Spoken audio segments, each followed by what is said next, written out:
Van here with Van Life Biker Show. Smash that like, give me a sub, and share, guys. Let's build this channel. Appreciate your support. What up, what up? Hey, Van, we're here with Van Life Biker Show.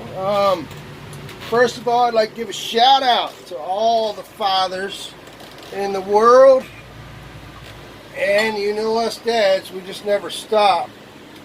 So what am I doing on Father's Day? I'm out here working on the old van. Talked to the son for about an hour this morning, and I have to say I'm proud of him. I think he's starting to grow up. So shout out to my son if you catch this video. Love you, son. I said I'd do a follow-up on this plumbing video because last time we just did kind of piece it together. Excuse the noise if you hear a fan, guys. I'm sure you do. But it's 100 degrees out here. We've been fighting triple digits for about a week now. And it's a good time to get inside, turn the AC on, that rooftop AC we installed last year.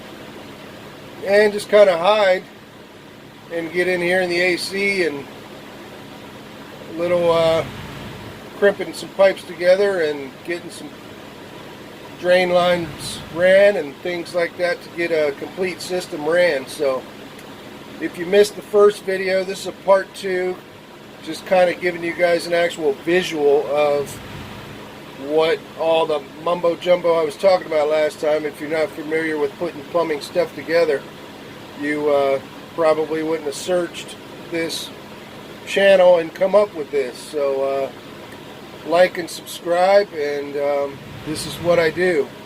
Share with the world on how to do things and keep you from having to pay somebody to do it. So this here's our freshwater tank, 42 gallons, yes.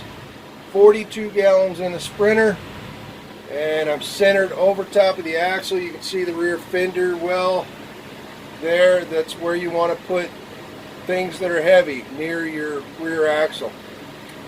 And I've got a tank water heater. I didn't go tankless. This is a 20-gallon water heater. I could have went with I think it was a 12, but I mean literally I think it was like 20 bucks more to go with the 20. So you can fit a lot of things into these Sprinters, guys, if you really plan. Can't express that enough. I just went with a porta potty style. There's a shower pan that will actually flip 180 the toilet, so the back will be over here against the sidewall. It's just tossed down in there with a bunch of ABS fittings. Hence, this guy here we messed up on. I had this screwed into the fresh water tank, and that's a no-no. Just didn't have it on my mind, I guess, at the time. I was thinking PEX we're going to run with all the supply lines, and all the drain lines will be ABS, and I ended up coming with this pack back here in the back. If you can see that little pipe sticking up back there, it's a coil of sump pump hose, which is flexible.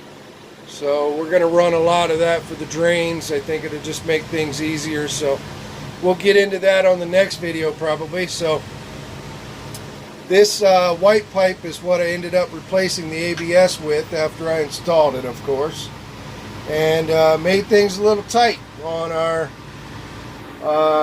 review we did with the freezer last time. I've got that installed here. So this is all hinged. I've got 2 separate hinges that we can flip these up. So I can flip this up and get to my extra freezer space. I've got good size regular upright. That's right, upright, just like the water heater. I went against the grain. I think it's 6.5 cubic feet. I want to say it was 4 in the lower, or maybe 4.5 in the fridge, and 2 cubic feet in the freezer. So I wanted a little extra freezer space, so I broke down and bought a chest type, and I did a review on that. If you guys are in the market, it's a fridge or freezer. You can't use it as both, unfortunately, but I got it for 49% off, and I got all that information in the last video. It actually had a little dent in the back So I complained about that, and they ended up giving me another 29% off, guys. So look for scratches and dents and do the same thing I did. I think I got out the store for about 200 bucks, tax, everything included. So heck of a deal. I got all that information on the last video. And it's, you know, it's no high dollar brand name, but serve the purpose for a couple $100. So I chose not to fill my tank from the outside of the van like most do, and the biggest reason for that is security reasons. Anybody could dump anything down that and put it into your tank. So I just routed it to my shower pan. We get a little drippage from the hose from filling it, just goes into the shower. I think that's a pretty unique idea. I haven't seen anybody do it. So that comes back here. This makes a U-turn and goes back into the tank. That blue line you see there coming out the bottom, that's where it will exit. I put a valve, inline valve, just in case there's a leak. We can shut off water. We got a filter here, inline filter. You guys have probably seen these before. Just female in, female and male in and out. Losing my voice, I think it's the air conditioning. Excuse me. Give me a second here, get a sip of water. Humidity. Real dry out here in the desert, and then you come in from out there into the AC. So this white hose, pretty much garden hose.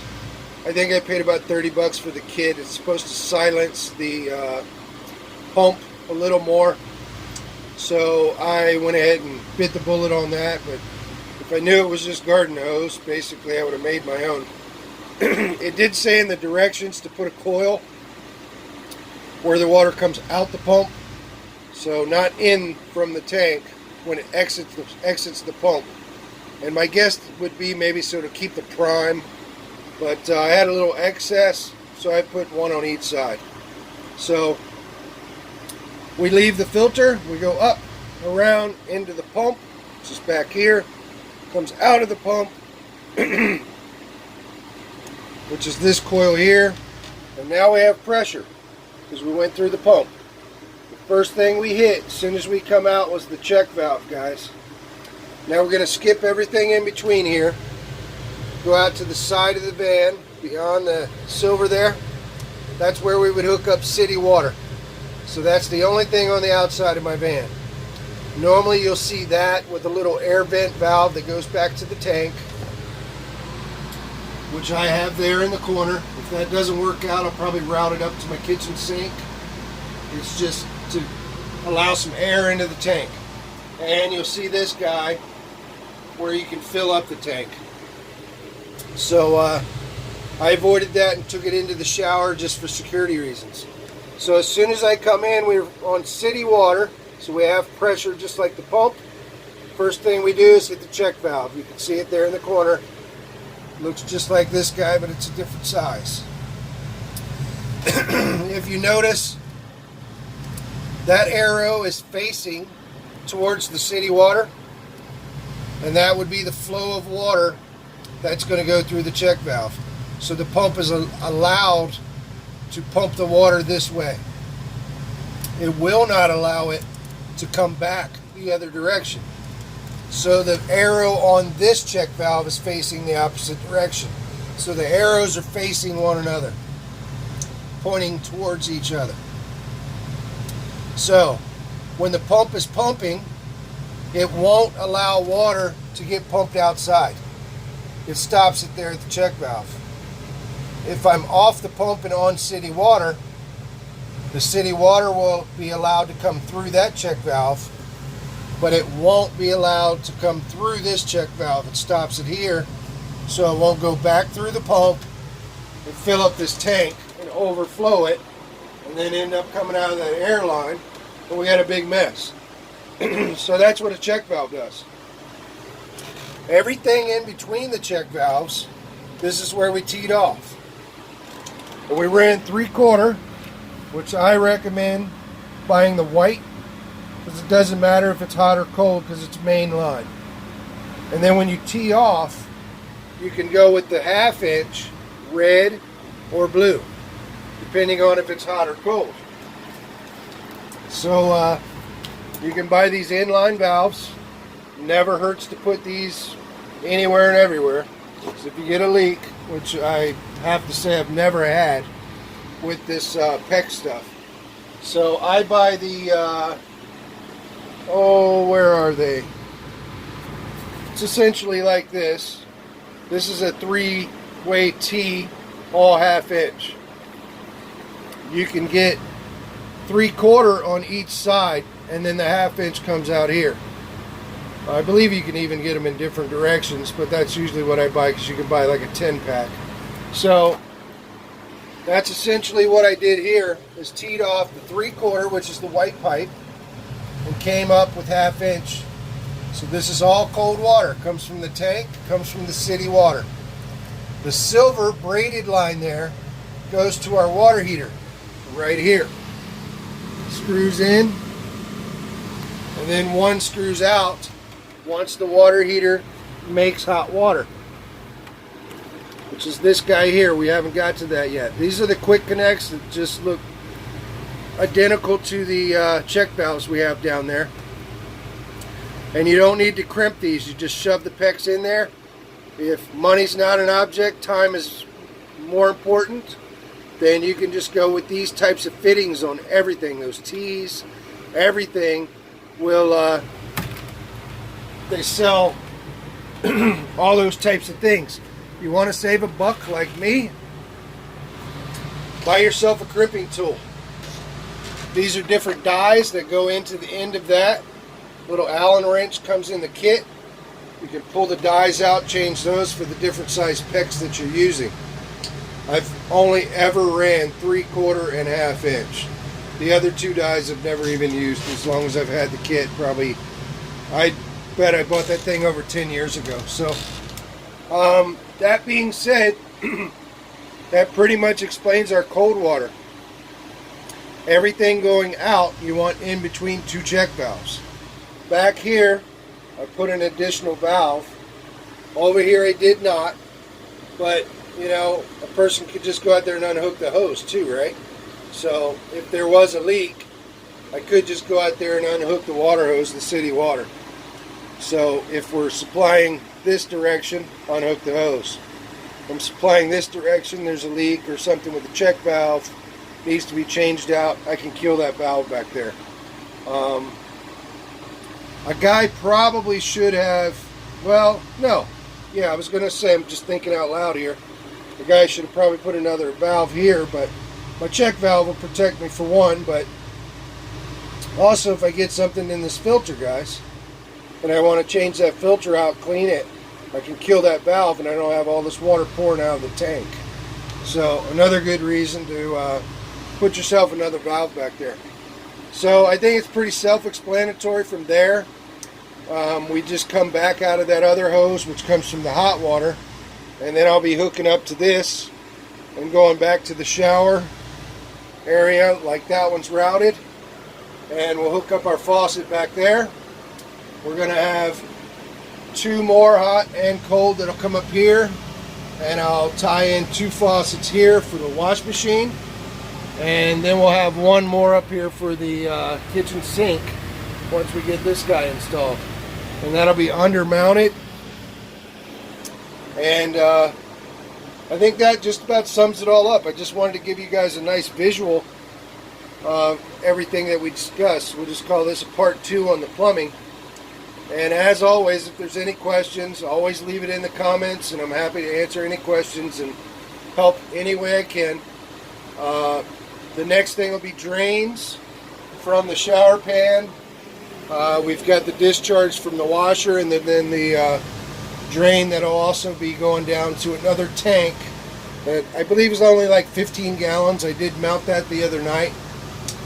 And we'll probably be using a lot of this stuff back here in the corner. It's a sump pump for for, you know, when you get a flood or something, emergency situations, but it's all flex. So it'll be easy to weave and bob, you know, wherever I need to go underneath and up here as well, because we need a gradual drop down, because we don't want any stagnant water in the drain pipes. So we need to, you know, consistently go down, but we've got a lot of objects in the way, as you can see. There's a lot of stuff in this van, and this come from precise measurements and planning. I can't express enough. If you're going to do one of these vans, as you can see, I have a lot of stuff in here, guys. I'm going to be carrying 40 gallons of fresh water there, 20 gallons of fresh water here, a 15-gallon gray water tank. I don't need a black water tank, and I highly advise, if you're building one, just get yourself a porta potty. It's got its own tank for the water in there to flush, and your black water tank is all in one. I'd highly advise to go that route. Get yourself a pump type instead of electrical type, where you have to hook it up, where you're going to be using even more electricity. You know, I'm having to run a freezer, and I'm having to run a refrigerator freezer. So the power consumption just from keeping those two going right there is draining my batteries continuously. So you want to conserve as much power as you can. Of course, we've got the solar up top, and that's right there, that guy blinking. The one on the left is sending a trickle charge back to the alternator through the battery hookup for the motor. So that tells me that these guys under here, got them built underneath my step up to the bed. My battery bank for the solar is completely charged, because that's what this guy does. As soon as those batteries are filled up from the solar charge, it starts sending a trickle charge up to my motor battery. So I think that pretty much sums up the plumbing, guys, except for the drains. Be pretty simple, easy on that, but we will dial you in on that. I'm going step by step on everything. So until next time, like, subscribe, share this channel. We're trying to share everything we can along the way, so everything gets documented. Anybody has any questions, always drop them in the comments, so we can teach you guys how to save $1 and not have to pay a guy $100 or even more to build a van for you. Materials are expensive enough. I think we all know prices are going up like crazy on everything. So having to pay a guy $100, $200 an hour to do things that you guys can learn by watching my channel is going to save you a fortune, thousands of dollars. Trust me, because I've been working on this van, and I have no clue how many hours I have put into this thing, but lots of time. So if you can just learn one thing and save yourself, just say $1,000 on one project, like the plumbing here, paying a guy 10 hours to, you know, work this stuff through and get it done. Might cost you $100 for that kit right there. Save yourself some more money, and you're still going to have that tool, like myself, for 10 years like I've had mine. And I've used that thing on many of projects for friends and family, and my own stuff like this van, and inside the home front, and on and on. So instead of buying these expensive fittings where you just press them in and it's a done deal, you can save yourself, you know, a lot of money just right there. So helpful tips and things, and whatever we can do to try to save you guys $1 with labor and little tips like that on tools and advice, things that I've done over the years to save you even more money. So like, subscribe, share, do what you can do to help the channel grow. Lord knows we're trying to do a good thing here. And until next time, this is Van, the Van Life Biker Show. I guess that about sums it up. If you guys don't get it, like I say, drop me some questions in the comments, and I'll be happy to answer anything I can. Until next time, I'm out. Peace.